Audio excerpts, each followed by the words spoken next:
Hi folks, this is Vicki at patternprincess.com. Today I'm going to show you how to do the pattern for this really pretty ear warmer. It's nice and stretchy this way. It's not so much this way, the length way, but the width wise it's very nice and stretchy. It's very comfortable on, and it's really pretty. It just looks very nice, very elegant. The stitches are all even on it, and this is really beginner friendly. I'm doing another one that's a smaller size than that. I'll make sure to have all of the sizes on the website. On the free pattern is always free on the website, patternprincess.com. So this is a smaller one. I'm going to show you how to join this, but after I show you how to do the stitches. And you know I should back myself up one more time. How about after I tell you about what I've used for yarn? So this is, both of them are made from Wander acrylic yarn. It's from Furls Fiber Arts. It's a number 4 medium weight yarn. I believe that you pronounce this one, for the more greenish looking one, agave. I think that's how you say it. And then this one here, the tan one, is called fawn. All right. So in the hook size I've used is a size I, 5.5 milliliter. Okay, so now what we're going to do is we're going to get our slip knot on our hook. This is how I do it. There's many ways to get a slip knot on a hook, but this happens to be how I do it. Okay. All right, our slip knot's on. Okay, and now you can chain. We're going to do a chain. I'll do 10 stitches, but there is no multiple for this. I actually crochet to size when I'm doing these headbands to get your gauge right. Make sure you measure your first chain stitch row and then measure until you get it as wide as you want. But I'll have some suggested sizes, suggested stitches, and whatnot to make each size, okay, to help you. But get the tape measure out on this one so you get the size you want. So anyway, so we're going to do, let's say 10. So you can, like I said, you can do any stitch multiple on this. Do it to size. So 2, 3, 4, 5, 6, 7, 8, 9, 10. Okay.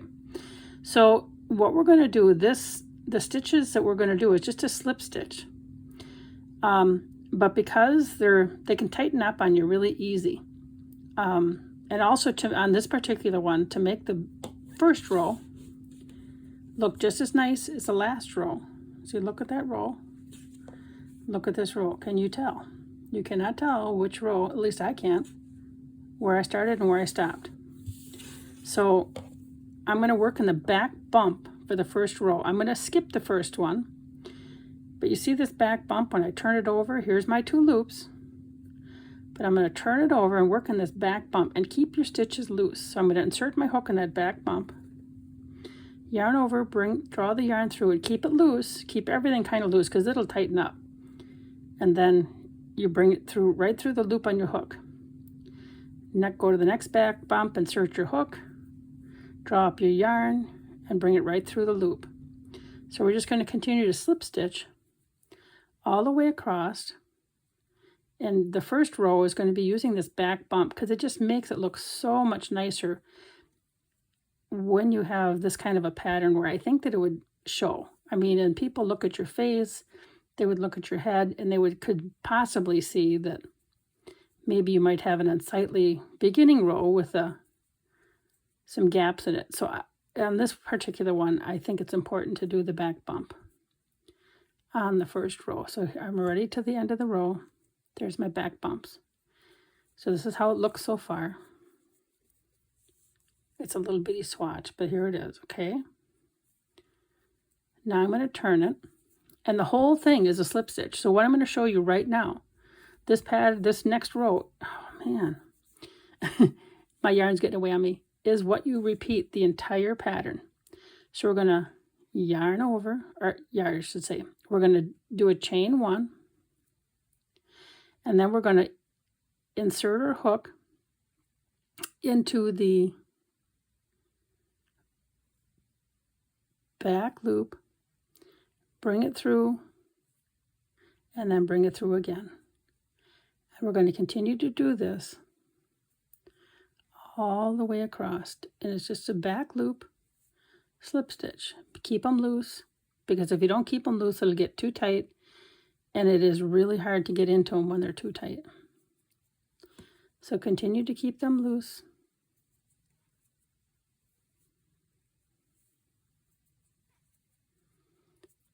There we go. And then I'm going to show you after, not so much this row, but after the second row here, on the third row, I want to make sure you get into that last stitch. I want to show you, I'm going to chain one, and I'm going to do the next row here. And I'm going to back loop, slip stitch right into the first one, and then each one across. Make sure you get all the loops of the yarn on. But the very last stitch can sometimes pull so tight that it's sneaky to get. And I had a couple rows myself that I was off because I didn't count. I just went by look. But I want to show you this very last stitch. Not this one yet. So what I'd sometimes do is you can't stop here. You see how it's a little bit left here yet? You can't stop here and think, oh, this is my last stitch. You got to pull back. Let me get a needle to show you, because I think it might be kind of hard to see on camera. There's a stitch hiding right here. See that? This little stitch, that's hiding right there. So you got to make sure that you stick your hook into that last stitch. If you don't, you won't have an even edge. So then you yarn over, bring it through, and you can see I haven't crocheted tight, but it still snuck in there. And so here, we just got this itty bitty swatch here, but look at how nice it's starting to look. This is the back and this is the front, but you know, it's starting to have the same give, but that's all there is to it. And you just continue to work back and forth until you get your desired width. The length is determined this way by your first chain stitch. Your width is determined by how many rows you're going to have. Okay, so now you know the stitches. Let's move on. All right, now let me show you how to fold it so you get this really pretty look. It's just like magic. Now I'm going to make sure I'm smart. Please try to be. And I'm going to thread my needle first. So I just kind of twist the yarn and mash it up in my fingers. And so here's my yarn. I have my yarn hook that I'm dealing with. And so we just mash it through. There we go. So I'm going to just set this aside now. All right. So what you do is you fold it in half. Okay. Making sure you don't twist it yet. And then you fold this in half. Then you fold this in half. So we got it. This is how it's looking so far. Let me get my yarn ends out of the way. Okay. We're going to nestle one half inside of the other. Just like this. Okay, I'm going to take my yarn end. Where is it? It's right here. I'm going to flip this around so I can sew this better. Okay, so I'm going to, let me just make sure. And I want to make sure that all of my ends are up here too. So I'm going to start here and I'm going to go through the ends, and you make sure you catch all of the end loops. And you just start going back and forth. This is my starting yarn end. I'll make sure I weave that in too before I'm done into the end. But I'm just going to go back and forth and then continue to sew this together.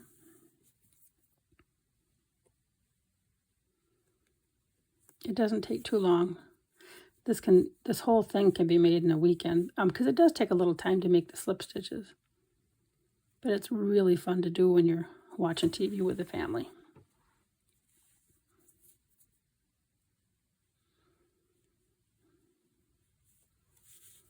Okay, and then once I get to the other end, excuse me, I'm going to come back this way too.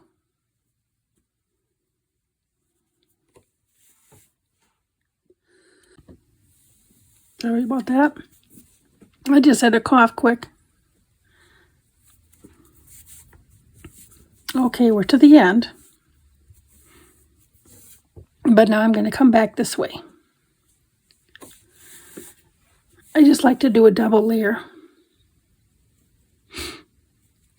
And then I like to look to make sure to have I gotten all of my layers, just to be extra secure.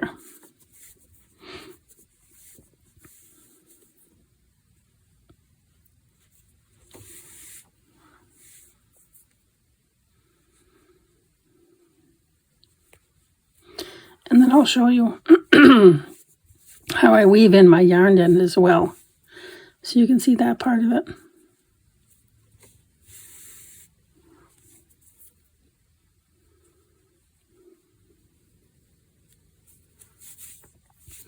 Because if you were newer to crochet and to sewing things together, weaving in your yarn ends, we don't often show you. So here we go, I'm to the end. And then now I just take it and kind of just start weaving.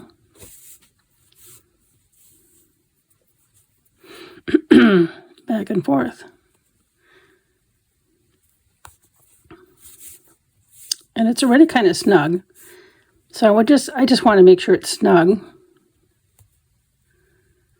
so it's not going to pull out, because this is holding everything together.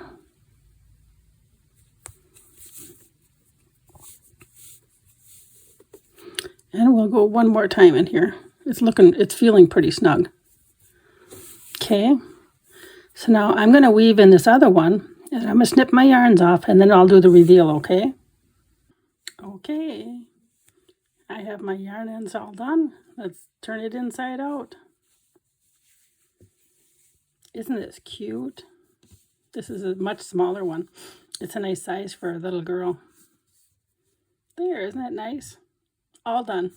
So make sure you like, share, and subscribe, and then make sure that you check things out on the website, patternprincess.com, for the free written pattern. Take care, and thanks for watching.